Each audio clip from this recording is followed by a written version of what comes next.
우리 같이 예수님을 떠날 수 없는 이유에 대해서 발견을 하기를 원합니다. 사실은 오늘 본문이 가지고 있는 내용을 가만히 들여다보시면 아주 심각한 장면을 보여주고 있습니다. 여러분 66절을 우리가 읽었는데요. 다시 한번 보시기 바랍니다. 66절에 그때부터 그의 제자 중에서 많은 사람이 떠나갔다 라고 표현하고 있습니다. 그때부터 어떤 시점에 예수님의 제자들 중에 상당수가 예수님의 곁을 떠났습니다. 그런데 본문에 보시면 다시 그와 함께 다니지 아니했다고 했습니다. 이 떠남의 특징이 돌아오지 않았다는 이야기예요. 그래서 심각합니다. 자, 예수님에게 제자들이 많았습니다. 우리가 보통 알고 있는 제자들은 12명입니다. 12명만 있는 게 아니라 그 외에도 많이 따라다니는 사람들이 있었습니다. 많은 수의 제자들이 있었어요. 근데 그 제자들이 어떤 시점에 와서 예수님을 더 이상 따라다니지 않습니다. 따라다니지 않는 게 아니라 떠나버렸습니다. 왜 떠났을까? 저는 오늘 설교 시작하면서 그 질문을 여러분 던지고 여러분이 같이 저와 함께 답을 찾았으면 좋겠습니다. 왜 예수님을 떠났을까? 제자들이에요. 상당히 예수님을 가깝게 따라다녔던 사람들이 떠나버렸어요. 여러분 현대 교회의 풀리지 않는 고민이 있습니다. 그것은 사람들이 왜 교회를 떠나갈까? 지금 한국에는 새로운 교황이 방문을 한다는 것 때문에 좀 엄청나게 그 반응이 장난이 아닙니다. 그 교황이 예전의 교황들과 다르게 아주 겸허하고 가난한 자들을 생각하며 그리고 주류가 아닌 비주류에서 교황이 됐기 때문에 사람들이 열광을 합니다. 그리고 모든 권위적인 것을 다 벗어버리고 낮은 자리에 가고 또 어느 사람들과 손잡고 또 사람들이 저격할 수 있는데도 불구하고 그것이 두려워하지 않고 자기를 오픈하고 사람들을 만납니다. 이런 모습에 수많은 전 세계에 있는 가톨릭 신자들이 반응을 하고 있습니다. 그 영향은 얼마나 크냐면 가톨릭에 대한 이미지가 좋아지면서 사람들이 가톨릭으로 움직이고 있습니다. 그런데 개신교는 정반대 현상이 일어나고 있습니다. 개신교는 떠나고 있습니다. 사람들이 여기저기에서 교회가 풍지박산 나고 있고 대형 교회들만 몇 교회가 살아있지 작은 교회들은 혈투를 벌이고 있습니다. 고민하는 거죠. 왜 떠날까? 제가 이걸 준비하면서 하나의 어떤 자료를 찾았습니다. 교회 성장 전문가인 톰 라이너라는 박사분이 이제 교회에 열심히 한때 다녔지만 지금은 떠났던 사람들을 설문조사를 했습니다. 많은 사람들에게 물어봤어요.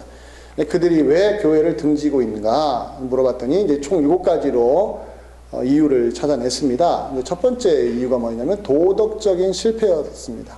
도덕적인 실패. 즉 교회의 중요한 위치에 있는 사람들이 도덕적으로 무너진 거예요. 성적인 문제에서나 또 물질의 문제에서나 명예의 문제에서 무너져 버렸습니다. 두 번째는 모임에서 이탈을 함으로 인해서 교회를 떠난다고 합니다. 즉 교회 열심히 다녔던 사람들이기 때문에 교회 모임에 적극적으로 같이 참여했죠. 그러다가 어느 순간에 이탈을 합니다. 그 이탈은 곧 교회를 그만두는 겁니다. 자동적으로 이어지는 거죠. 세 번째가 탈진입니다. 기진맥진해져 버리는 거예요. 이 교회 일을 하다가 계속해서 조금만 열심히 하면 그 사람에게 2중, 3중, 4중 일을 시키는 거예요. 사람이 없으니까. 일을 줄여야 되는데 일은 그대로 있고 사람은 또 없고 그러니까 있는 사람에게 3중, 4중, 5중 직무를 주고 또 좋은 소리 못 들어요. 그러니까 탈진해버립니다. 떠나버리죠. 네 번째가 외상을 경험한 사건입니다. 즉 자기 가족의 소중한 누군가가 세상을 떠난 거예요. 불의의 사고를 당하거나 가슴에 상처를 입을 만큼의 큰 안 좋은 일이 벌어짐으로 인해서 교회를 등집니다. 그리고 다섯 번째가 사역에서 물러나는 겁니다. 이거 약간 우리하고 좀 큰 문제가 이렇게 연관성이 없는 영역이고, 또 여섯 번째는 주요 인물, 중요한 교회의 인물들과 분쟁을 일으키는 겁니다. 서로 싸우다가 한쪽이 지고 물러나는 거예요. 그런 식으로 그럼 물러나다가 다시 교회 안 옵니다. 이것은요 무슨 말이냐면 교회에서 이 교회에서 이쪽 교회로 옮긴다는 문제가 아니라 아예 교회를 등져버리는 거예요. 안 나와버리는 이런 케이스를 이야기하는 겁니다. 마지막 일곱 번째는 천천히 물러나는 거예요. 조금씩 외곽으로 빠지다가 어느 순간에 교회를 안 다니는 것입니다. 자, 일곱 가지의 내용을 가만히 들여다보시면 우리가 충분히 공감할 수가 있지요. 그러면서 교회를 떠나는 사람들이 이렇게 말합니다. 그들이 항변합니다. 나는 교회를 떠나는 것이지 예수님을 떠나는 것은 아니다. 이렇게 항변합니다. 여러분 맞습니까? 교회를 난 떠나는 것이지 예수님 떠나는 게 아니다. 나는 교회가 싫지 예수님이 싫지는 않다. 나는 예수님은 너무 좋아하는데 교회는 싫다. 이런 소리 많이 들으셨을 것입니다. 저는 감히 말할 수 있습니다. 스스로 속이고 있다. 자기가 자기 자신을 속이고 있는 겁니다. 자기 정당성에 빠져서 교회가 무엇이며 예수님이 누구신지에 대해서 큰 오해를 스스로 하고 있습니다. 즉 교회와 예수님을 분리시켜 놓고 완전히 서로 상관이 없는 것처럼 생각하고 교회는 예수님과 아무 관계가 없기 때문에 교회는 내가 언제든지 떠나도 괜찮지만 나는 예수님은 안 떠난다. 그러니까 예수님 안 떠나기 때문에 나는 예수님 믿는 사람으로서 아무 문제가 없다. 그러나 여러분들 성경 어디를 보십시오. 우리의 그런 말들이 설득력이 없다는 것을 발견하게 됩니다. 예수님이 좋으면 여러분들 교회 떠날 수 없습니다. 절대적입니다. 예수님 좋으면 교회 아무리 싫어도 못 떠납니다. 왜요? 예수님이 교회를 떠나라고 하신 적이 없기 때문에 그렇습니다. 오히려 예수님을 믿으면 누구나 할 것 없이 교회 공동체 안으로 들어오도록 하나님이 부르셨다고 하시지, 교회라는 거룩한 공동체 안으로 주님이 들어오게 하시지 떠나라고 허락하신 적은 전혀 없습니다. 따라서 여러분들 교회가 싫지 나는 예수님이 좋다 하면서 무교회주의를 주장하는데 아주 큰 문제를 안고 있는 신앙을 보이는 것입니다. 저는 오늘 여러분과 함께 이 문제를 고민하는 거예요. 자, 오늘 본문에서 예수님의 곁을 떠난 제자들이 왜 떠났을까? 또 오늘날 사람들은 난 예수님을 안 떠나는데 나는 교회를 떠난다고 하는 그런 자기도 모르게 자기를 속이고 착각에 빠져버리는 이런 이상한 신앙적인 모습들이 왜 나타나는 것일까? 도대체 어디에 문제가 있을까를 여러분과 제가 발견하셔야 돼요. 다행히 오늘 본문에 그 답이 나와 있습니다. 그래서 제가 오늘 본문을 여러분들에게 설교하는 것이죠. 오늘 설교의 목적은 뭐냐면 예수님을 떠나는 사람들의 이유를 오늘 본문을 통하여 확인해보고 근본적인 원인이 어디에 있으며 따라서 그것을 해결하기 위해서는 어떻게 교회가 나아가야 될 것이냐, 무엇을 해보게 될 것이냐, 이 문제를 같이 고민해 보자는 것입니다. 다시 한번 질문 던집니다. 왜 제자들이 떠났을까요?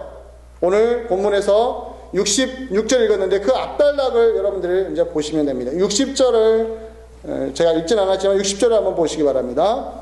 60절에 제자 중에 여럿이 듣고 말하되 이 말씀은 어렵도다 누가 들을 수 있느냐라고 이 제자들이 바로 66절에서 예수님을 이제는 떠나버립니다. 60절에서 제자들 중에 몇 사람이 이 말씀이 어렵다, 예수님의 말씀은 너무 어렵다, 누가 들을 수 있겠느냐라고 항변하는 거예요. 자기들끼리. 그러면서 마지막에는 결국은 그 사람들이 그룹을 지어서 떠나버린 겁니다. 자, 원인이 어디에 있습니까? 제자들이 왜 떠났어요? 어려운 말씀 때문에 떠난 거예요. 자, 제가 방금 전에 7가지의 이유를 들었습니다. 그 7가지 이유 중에 이 이유가 있었습니까? 어려운 말씀 때문에 떠났다는 이유? 없습니다.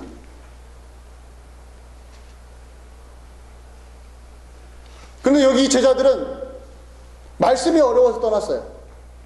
그럼 질문이 던지는 거죠. 어떤 말씀을 하셨길래 왜 예수님을 떠났을까? 예수님이 도대체 얼마나 어렵게 설교하셨을까? 정말 어려운 설교 때문에 떠났을까? 그럼 여러분들, 예수님이 하신 말씀을 산상수훈을 비롯해서요, 그 비유를 가만히 들여다보시면 어려운 말씀이 하나도 없습니다. 정말로 쉬운 말씀이에요. 공중의 새를 보라, 들의 백합화를 보라. 즉 우리 일상적으로 벌어지는 가족관계, 자연의 이치 이런 것들 다 동원해서 누구나 들어도 이해하기 쉬운 설교를 하셨던 분이 예수님이었습니다. 그런데도 불구하고 오늘 제자들은 뭐라고 말해요? 이 말씀이 너무 어렵도다. 도대체 누가 이해할 수 있겠느냐, 누가 들을 수 있겠느냐라고 하면서 떠났단 말이에요. 예수님이 어려운 설교를 했기 때문에 떠난 것이냐, 아니면 또 다른 이유가 그 안에 내재되어 있느냐, 이것을 우리가 분별해 내셔야 하는 것입니다. 왜냐하면 사실은 오늘날 성도들이 교회를 떠날 때에 설교가 어려워서 떠난다, 참 난해해서 떠난다 라고 말은 하지 않습니다. 인간관계에 충돌이 일어나거나 어떤 실망스러운 일이 있어서 교회를 떠나는 것이 보통 많습니다. 그럼에도 불구하고 우리가 고민하는 것은 말하지는 않지만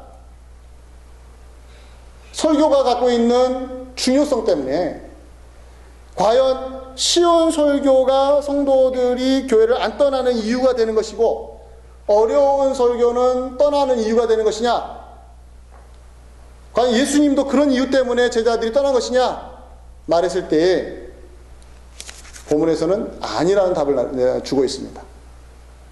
여러분, 어려운 설교를 하셔서 떠난 것이 아닙니다. 그 증거가 있습니다. 여러분 61절을 보시기 바랍니다.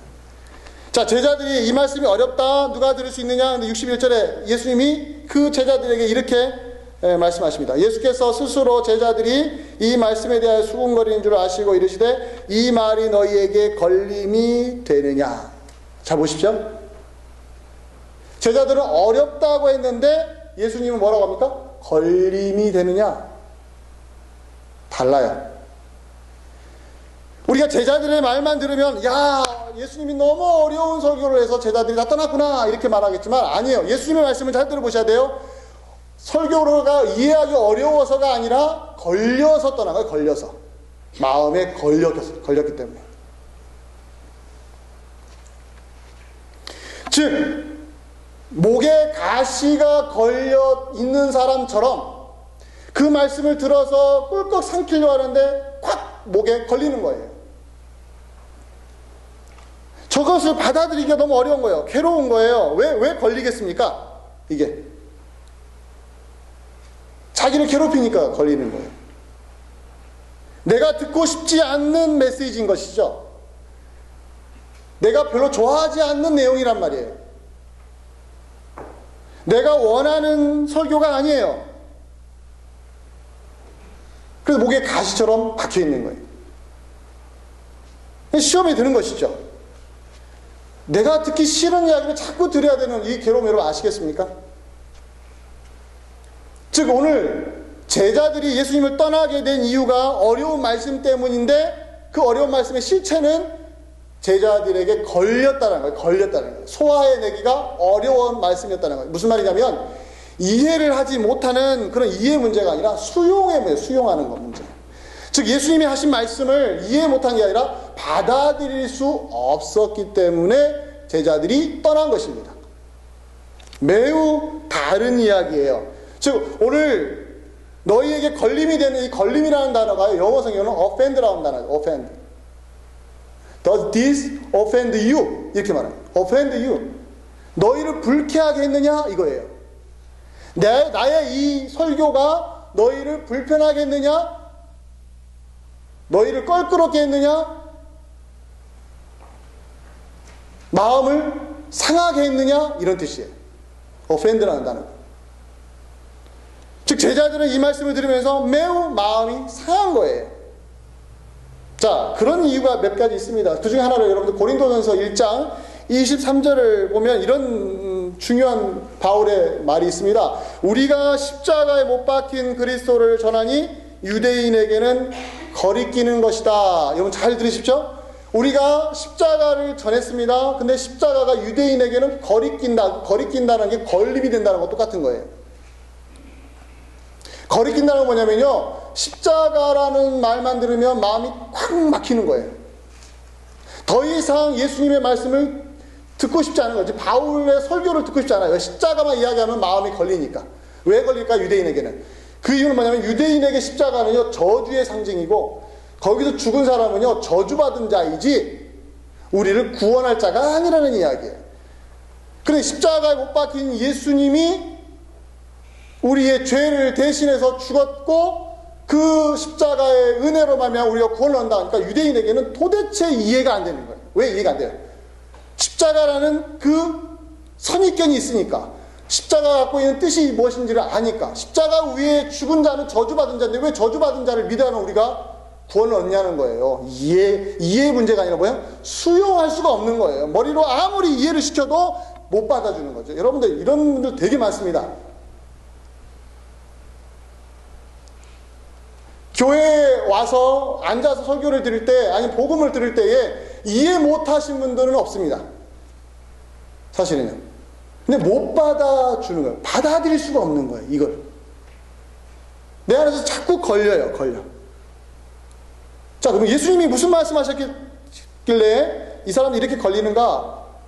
앞에 있는 내용을 잠깐 우리가 보기를 원합니다. 여러분 53절을 보시면, 요한복음 6장 53절에 예수께서 이르시되 내가 진실로 너에게 이르노니 인자의 살을 먹지 아니하고 인자의 피를 마시지 아니하면 너희 속에 생명이 없느니라. 여기서도 걸리는 겁니다. 자, 인자가 뭐예요? 바로 예수님 자신이요. 나의 살을 먹고 나의 피를 마시지 아니하면 너희 안에 생명이 없다. 못 알아듣겠습니까? 못 알아듣지. 알아듣게 하려고 뭘 표현한 거예요? 자기 살과 피라고 말해요. 나를 믿으면이라고 하지 않고요. 우리 같으면 나를 믿음이라면 편할 텐데 왜 예수님은 나를 믿으라 말하지 않고 내 살을 먹고 내 피를 마시라고 하는 겁니다. 이거 못 알아들을까요? 정말로 예수님이 내 살을 먹어라, 내 피를 뽑아 먹어라 이런 뜻일까요? 이건 우매한 이해죠. 내 살을 먹고 내 피를 마시라는 건 뭐예요? 예수님을 받아들이라는 것이거든요. 받아들이지 않으면 너희 안에 생명이 없다는 거예요. 또 그 뒤에 보십시오. 54절에 똑같은 말 또 합니다. 내 살을 먹고 내 피를 마시는 자는 영생을 가졌고, 자, 앞에서는 생명을 이야기했고 두 번째는 영생을 이야기합니다. 자, 생명과 영생인데 그 조건이 뭐예요? 내 살을 먹고 내 피를 마셔야만 너희가 영생을 얻는다. 이게 걸려요. 자, 55절에 또 이렇게 말합니다. 좀 더 편하게 표현하신 거예요. 예수님이 지금 얼마나 제자들을 이해시키려고 애를 쓰시는지를 여러분 보시라는 이야기예요. 어려운 이야기를 딱 해놓고는, 철학자들만 이해하는 말을 해놓고는 이해 못하게 만들었다는 게 아니라 얼마나 이해를 도와줬는지를 보여주는 거예요. 그 다음에 55절에 내 살은 참된 양식이고, 그러죠? 내 피는 참된 음료로다. 양식과 음료라는 또 일상적인 언어를 가지고 와서 뭘 표현한 거야? 나를 먹고 내 살을 먹고 내 피를 마시는 게 무엇인지를 또 이해를 시켜주는 거예요.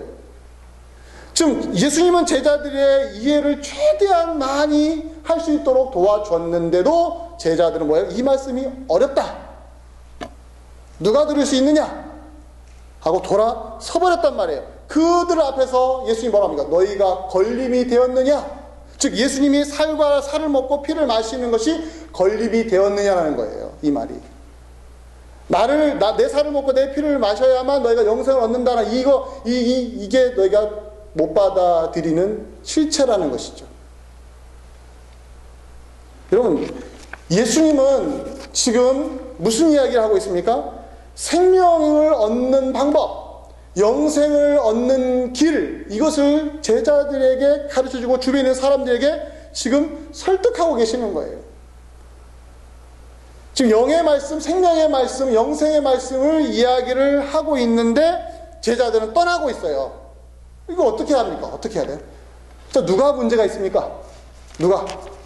예수님에게 문제가 있으면 예수님이 고치셔야죠. 아직 저들이 이해할 수 없으니까 다른 이야기를 통해서 이해를 점점 단계별로 시켜야 되지 않겠습니까?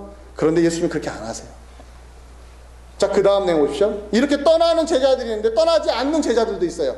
여러분들 67절을 보시기 바랍니다. 67절에 예수께서 12제자에게 이르시되 너희도 가려느냐. 잘 보십시오. 제자들 중에 상당수가 예수님을 떠나니까 그 앞에 있는 가장 가까이 있는 12명에게 이렇게 말합니다. 너희도 가려느냐. 너희도 나를 떠나려고 하느냐 라고 물어보자 베드로가 이렇게 대답합니다. 68절에 시몬 베드로가 대답하되 주여 영생의 말씀이 주께 있사오니 영생의 말씀이 주께 있사오니 우리가 누구에게로 가오리까? 자, 한쪽 제자들은요 이 말씀이 어렵다 누가 들을 수 있느냐 하고 떠났는데 그 반대편에 또 다른 제자인 베드로를 위시한 제자들은 뭐라고 합니까? 영생의 말씀이 주께 있는데 우리가 누구에게로 가요? 안 갑니다. 똑같이 예수님을 따라다니는 사람들 중에 극명하게 바다가 갈라지듯이 한쪽에서는 못 따라가겠습니다. 거절해버리고 도망가버리고 벗어나버리는 사람이 있다면 한쪽에서는 뭐예요? 영생의 말씀이 여기 있는데 내가 왜 갑니까? 키포인트. 왜 안 떠났어요? 왜 안 떠났죠? 영생의 말씀이 주께 있으니 이걸 알기 때문에 안 떠난 거예요. 자, 그 앞에서 여러분 내 살을 먹고 내 피를 마시는 자는 뭘 얻는다고 했어요? 영생을 얻는다고 했습니다.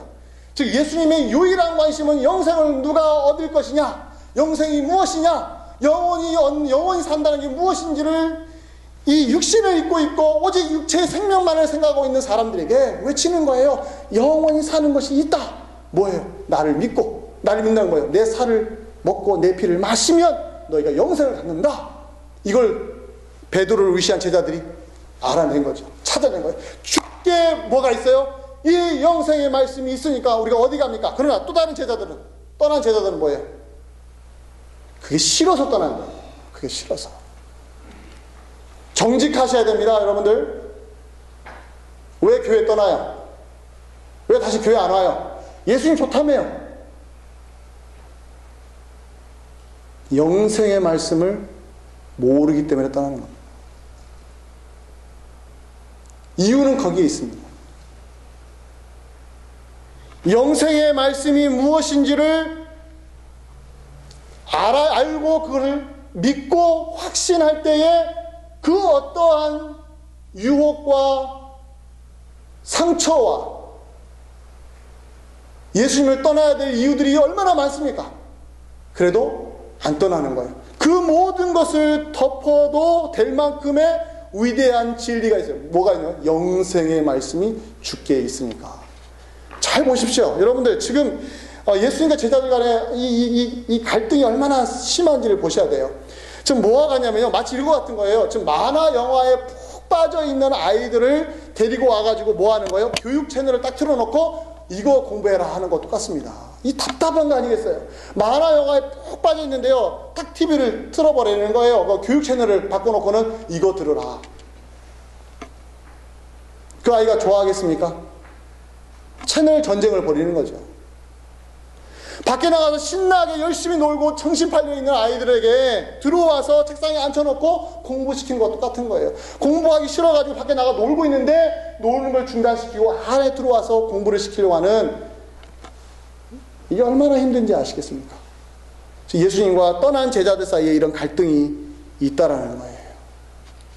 지금 예수님은 영생의 말씀, 생명의 말씀, 어떻게 하면 우리 인간이 영원히 살 수 있느냐, 이 문제를 예수님 자신과 연결시켜서 설명을 하고 음료라고 이야기하고 양식이라고 이야기하면서 내 살을 먹고 내 피를 마시고 어떻게든 그들이 이해할 수 있도록 도와주고 애를 써주시는데 제자들의 관심은 어디에 있는 거예요? 영생에 없었다는 것입니다. 그들은 영생 듣고 싶지 않아요. 그렇기 때문에 예수님과 제자들 사이에 갈등이 있는 거예요. 이 갈등은요, 교회사 내내 있었고 지금도 있습니다. 지금도 어떤 갈등이 있는지 알아요, 여러분들? 여러분, 교회 다녀서 예수님 말씀 듣는 자들이 어디에 감동을 받냐면요, 자녀들을 어떻게 하면 잘 키울까? 어떻게 하면은 내가 잘 살 수가 있을까? 어떻게 하면 내가 가난을 벗어버리고 부자가 될 수 있을까? 어떻게 하면 내 자식들이 남들이 부러워할 만한 좋은 대학에 들어갈 수 있을까? 어떻게 해야 내가 건강하게 살 수 있을까? 이렇게 이런 데에 집중하고 있는 인생에게 영생을 이야기하면 여러분들 무슨 이야기로 들리는 거예요? 뜬구름 잡는 이야기로 들리는 것입니다.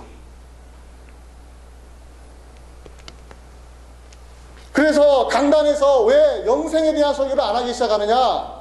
왜 천국에 대한 이야기 안 하고 지옥에 관한 이야기를 안 하고 왜 인간의 죄에 대한 이야기를 안 하느냐? 지금 이 시대가 더 심각합니다. 사람들이 관심이 어디에 있냐면은 거기에 있지 않아요.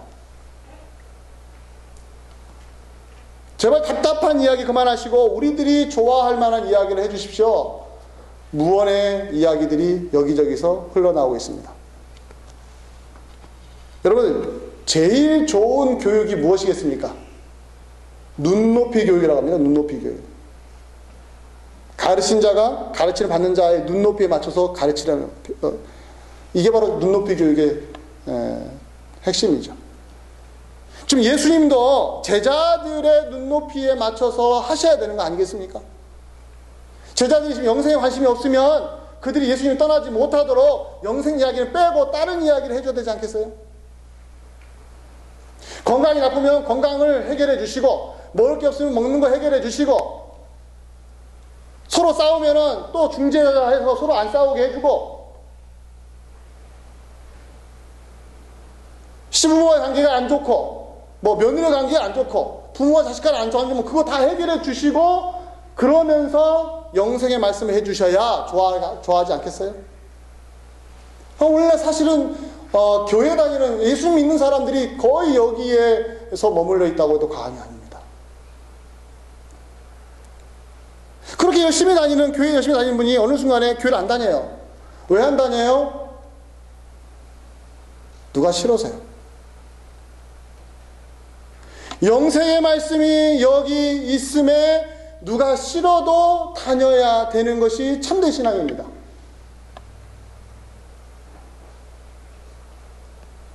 누가 칼로 나를 예수 믿으면 죽인다고 해도 그 칼을 무서워하지 않고 예수 믿어야 될 사람들이 별것도 아닌 아무것도 아닌 것에 이유를 달아서 예수님 곁을 떠나고 있는 사람들의 특징이 뭐예요? 뭐가 없는 거예요, 그 안에? 여러분 아셔야 돼요. 뭐가 없어요? 영생의 말씀이 예수님에게 있다는 것을 발견하지 못한 거예요. 이게 제일 중요합니다. 사실 오늘날 교회의 모든 변화의 시작은 어디서부터 오는 거냐? 저는 여기서부터 온다고 해요. 예수님을 왜 믿느냐? 예수 믿어서 좋은 게 무엇이냐를 아셔야 한다는 거예요.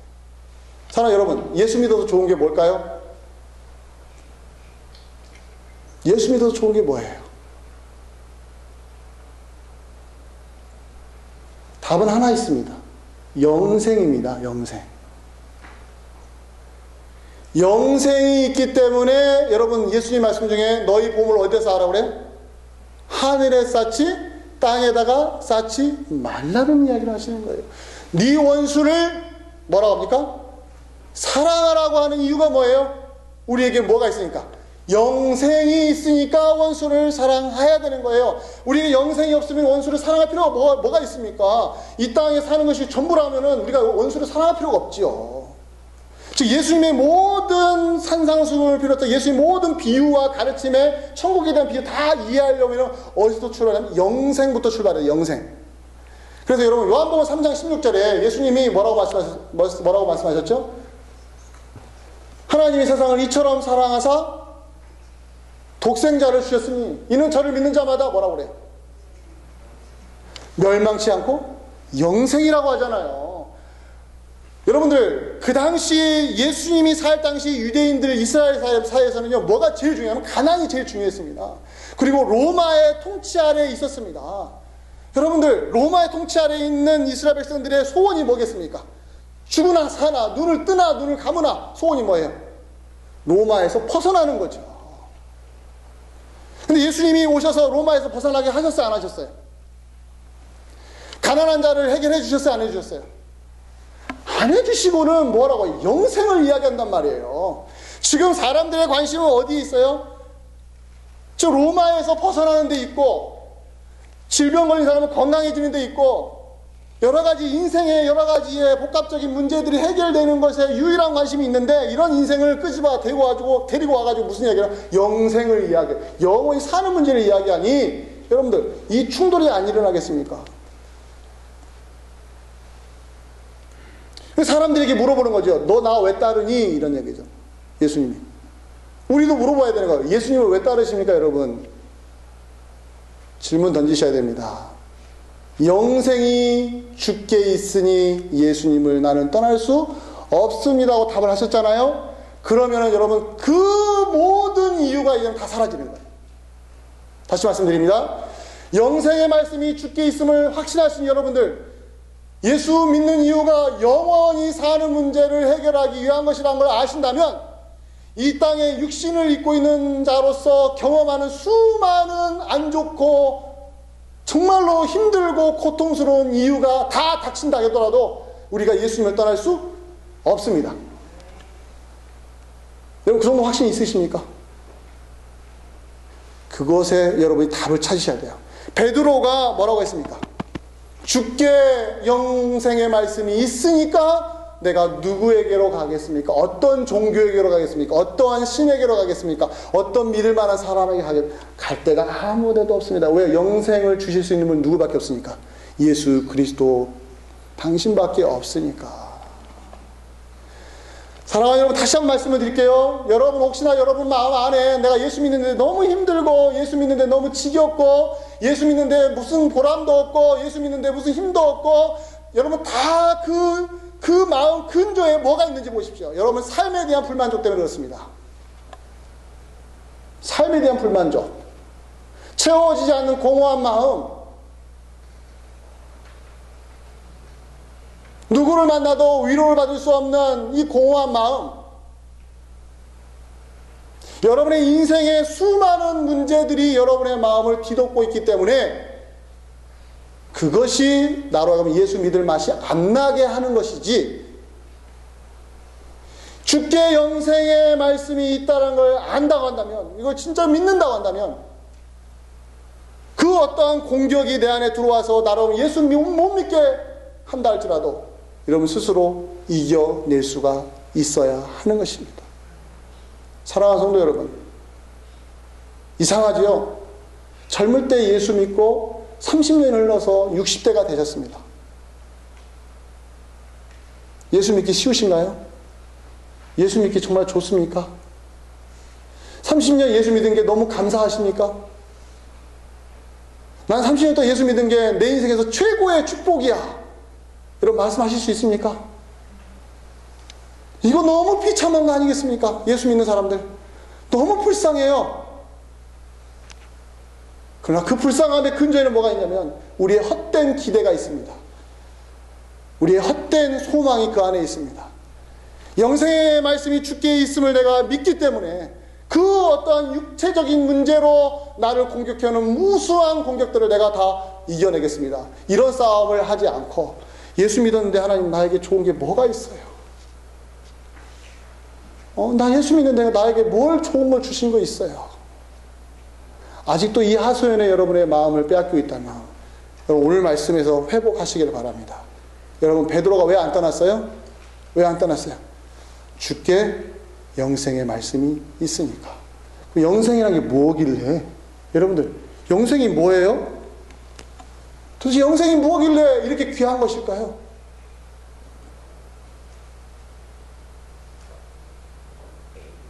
영생은 예수 그리스도와 함께 영원히 사는 것입니다. 무슨 말이겠습니까? 예수님과 영원히 사는 게 나의 행복이고, 예수님과 영원히 사는 게 내 삶의 가치이고, 예수님과 영원히 사는 것이 물질이 있든 없든, 건강하든 건강하지 않든, 내 생활이 뭐 힘들든 힘들지 않든 예수님과 함께하는 그 영원히 사는 것이 나에게는 최고의 가치이고 행복이고 나의 자랑이며 나의 사는 이유이며, 내가 이 땅을 끝없이 소망을 갖고 이겨낼 수 있는 근원이 된다는 거예요. 누가? 예수 그리스도가. 그게 바로 영생입니다. 영생. 영생은 여러분들이 죽고 나서 영원히 산다 이런 개념으로 이해하시면 안 됩니다. 지금 예수 믿는 것과 동시에 이제부터 영원토록 나는 누구와 함께? 예수 그리스도와 함께 절대로 헤어질 수가 없어요. 그러니까 예수님을 못 떠나는 거예요. 예수님과 함께하는 것이 가장 행복하고 가장 의미가 있고 최고의 가치가 있기 때문에 그 어떤 것을 갖다 나에게 준다 할지라도 안 바꾸겠다는 거예요. 누구와 안 바꾸는 거예요? 예수님과 안 바꾸겠다는 거예요. 그런 마음으로 여러분 교회에 오셔야 합니다. 그런 마음으로 여러분들 교회에서 여러분 신앙생활을 하셔야 됩니다. 그런 마음으로 여러분 교회 밖에서도 여러분들 사람들을 만나고 여러분 일상적인 생활을 하셔야 됩니다. 누가 내 인생의 최고의 존재예요? 예수 그리스도이십니다. 베드로가 이걸 알았어요. 그러나 그 뒤에 어떻습니까? 3번 부인하죠. 부인하고 나서 베드로가 얼마나 가슴을 치고 웁니까? 무엇이 있음을 알았으니까. 영생이 죽게 있음을 알았던 내가 왜 예수님을 부인했을까? 그 부인한 것 때문에 고개도 못 들고 평생 죽는, 거꾸로 죽을 때까지, 순교할 때까지 그는 예수님 앞에서 아무것도 자랑할 것이 없었어요. 무엇이 있음을 알았다는 거예요. 그 마음이. 예수님이 내게는 전부다. 내게는 전부다. 이게 영생입니다. 사랑하는 여러분, 영생은 죽어서만 가는 게 아니에요. 지금 살아있는 이 순간 여러분의 가치관 모든 것들이 다 바뀌어서 이제는 예수님만이 내게는 최고다. 따라서 결론을 짓겠습니다. 혹시 여러분의 마음에 예수님 자리에다가 다른 것들을 갖다 오셨다면 오늘부로 정리하시길 바랍니다. 여러분의 자식이십니까? 여러분의 남편입니까? 아내입니까? 지금 여러분이 목표하고 있는 그 무엇입니까? 정리하시길 바랍니다. 예수님이 최고여야 됩니다. 그분이 내 안에 계셔서 내가 그분과 함께 호흡하는 것 자체로 행복을 느끼셔야 합니다. 내 육신이 병들어서 병상에 누워있어도 예수님이 나와 함께 하심으로 내가 행복함을 느끼셔야 됩니다. 사람들이 다 나를 미워하는데 예수님은 나를 안 미워하시고 내 안에서 나와 함께 하심으로 나 혼자 외톨이같이 있어도 나는 기쁠 수 있어야 되는 것입니다. 이게 바로 신앙인의 가장 근본적인 치유책입니다. 왜 예수님을 떠날 수 없죠? 왜요? 예수님이 최고니까. 영생의 말씀이 주께 있으니까. 그것만이 여러분의 답이 되기를 주의 이름으로 간절히 축원드립니다. 기도하겠습니다. 고마우신 아버지 하나님, 예수님을 믿는데